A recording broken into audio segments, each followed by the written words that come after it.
Hello friends, मी आज आलेली आहे नागपूरच्या बेसामधल्या स्वामी समर्थांच्या मंदिरामध्ये. खूप छान मंदिर आहे असं मी ऐकलं होतं. दत्तधाम म्हणतात त्याला इथे. आणि ॲक्च्युली स्वामी समर्थ हे दत्ताचे दत्तपंथी असल्यामुळे दत्तधाम नाव दिलं गेलेलं आहे. आणि हे याचा एंट्रन्स आहे. आणि मंदिरचं प्रिमायसेस खूप मोठं नसलं तरी पण छान आहे एकदम आणि सुंदर वाटतं आहे. बरेच लोक येतात म्हणे इथे. माझी मैत्रीण आज मला इथे घेऊन आलेली आज, त्यामुळे मला योग आला इथे येण्याचा. नाही तर इतके वर्ष इथे राहून कधी येणं नाही जमलं. आणि ते म्हणतात ना, जोपर्यंत बोलवणं येत नाही आपण त्या ठिकाणी पोचत नाही. खरंच आहे. आज अगदी सकाळी उठून तिचा फोन आला मला की चलतेस का, आणि मी काही विचार न करता तिला पटकन हो म्हटलं. आणि आम्ही इथे मंदिरात येऊन पोचलो आहे. खूप असं आर्किटेक्चर वाईज असं खूप सुंदर नसलं तरी खूप शांत जागा आहे ही. मेन रोडलाच लागून असली तरी बरीच शांत जागा आहे.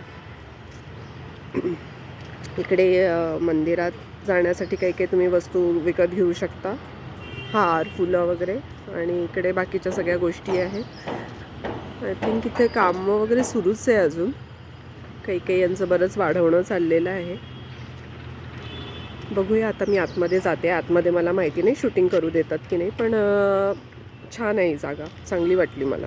मंदिरात एंट्री केल्या हे असं एक छोटंसं गार्डन टाईप बनवलेलं आहे.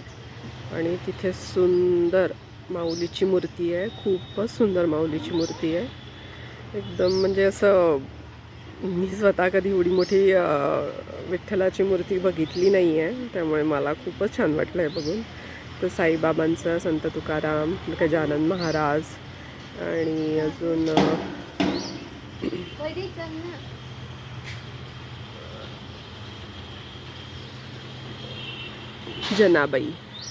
जनाबाईंची पण मूर्ती आहे.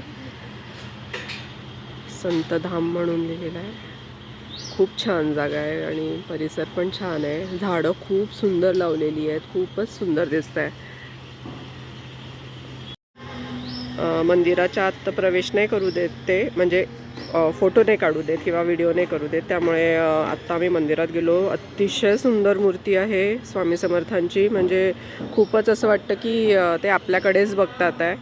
खूप इतकी जागृत मूर्ती आहे ती की असं वाटतं की ते आपल्याकडेच बघतात आहे. आणि आतमध्ये गेल्यानंतर आम्ही तिथे नमस्कार केला, फुलं वाहिली आणि मग नंतर खाली ध्यान मंदिरात गेलो. ध्यान मंदिरामध्ये इतकं शांत वातावरण आहे की तुमचं इतकं पटकन ध्यान लागतं आणि व्हायब्रेशन्स तिथल्या खूपच वेगळ्या आहेत. म्हणजे ॲक्च्युली या जागेमध्येच खूप शांतता आहे. आजूबाजूला भलेही कितीही आवाज आहे, काहीही आहे, पण इथली शांतताच वेगळी आहे. इथे डेव्हलपमेंट सुरूच आहे अजूनही. आणि प्रिमायसेस भलेही मोठे आहे, पण अजून खूप असं पाहिजे तितकं डेव्हलप नाही आहे. खरं मी ऐकलं आहे की हे मंदिर बरंच जुनं आहे. बरेच वर्षापासून लोक येतात ते इथे, पण अजून पाहिजे तसं डेव्हलप नाही होऊ शकलं आहे. मे बी फंड्स कमी येतात आहे किंवा काय, व्हॉटेवर जे काही रिझन असेल, पण त्यांनी ॲक्च्युली छान डेव्हलप करायला पाहिजे. कारण लोक खूप येतात आणि स्वामी समर्थांचे तसे खूप जास्ती उपासक आहेत आपल्या इथे. आता अशा प्रकारे आमचं दर्शन खूप छान झालं आहे. आम्ही आणि माझ्या मैत्रिणीने तिथे मेडिटेशन केलं, तर आम्हाला खूप छान अनुभव आला. आणि तुम्हाला पण असाच छानसा अनुभव घ्यायचा असेल तर नक्की तुम्ही लोक पण इथे या. जे स्वामी समर्थांचे भक्त आहेत त्यांनी नक्की इथे एकदा व्हिजिट करा. कारण इथला जो काही ऑरा आहे तो खूप डिफरंट आहे.